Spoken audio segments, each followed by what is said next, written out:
जिंदा मुर्दा है वो। Aruna is a prisoner to the politics of mercy in medicine. She keeps on listening to the music that we play. She lives here in her own world. जितना भी life है उसका वो बस शांति से पीसफुली जाए करके, उसको कुछ तकलीफ ना हो. She should not survive and God should relieve her as fast as possible. Euthanasia is for the person who is suffering to relieve his suffering in his interest, for his benefit.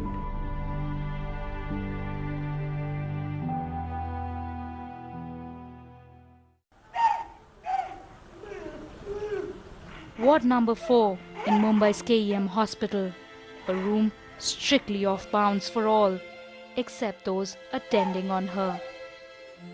No men are allowed in the room.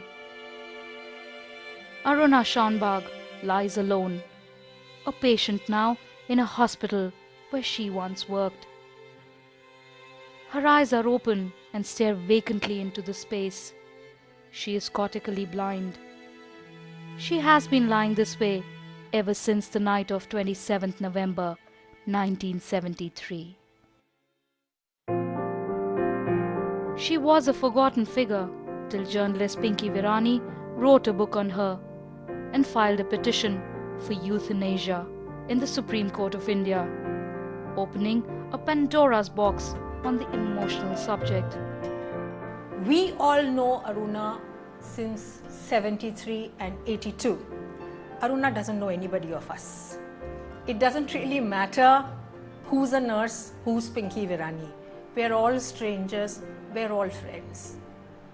It makes absolutely no difference in the blank world that she is, in that completely unseeing, unawakened world that she roams in, which is neither living nor dead.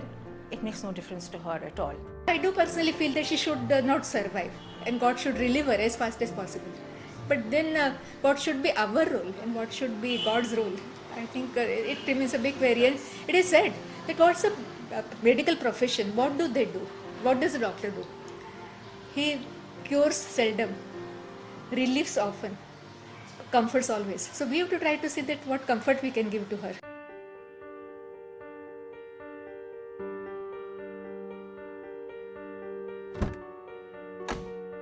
"37 years ago, Aruna was a pretty nurse. She dreamt of marrying her fiancé, a young doctor colleague. Then, one night, her world was shattered.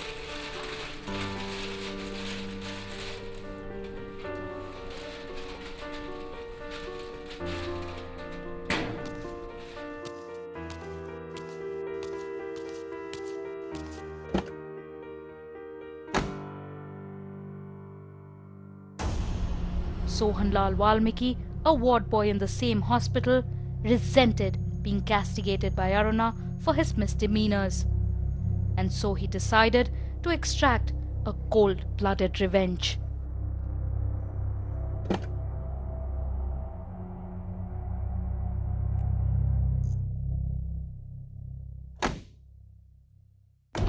He attacked her one night in the hospital basement as she was changing out of her uniform to go home at the end of her shift, choking her with a dog chain so her screams could not be heard.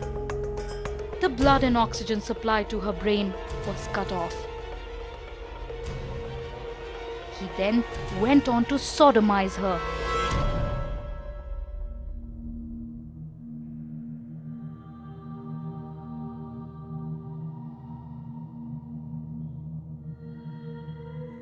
The deed done, he left her lying there, but not before robbing her of her earrings. She was discovered 11 hours later after the rape and has been in a semi-comatose and vegetative state ever since. First of all, the damage, I think whatever she suffered was of a cerebral anoxia. That means a significant amount of her brain was deprived of its oxygen for a considerable amount of time before she was recovered and brought to the, hospital. So that has led to an irreversible brain damage. Sohanlal Valmiki walked free after just 7 years in jail. But his savage victim has been incarcerated in her body for past 37 years.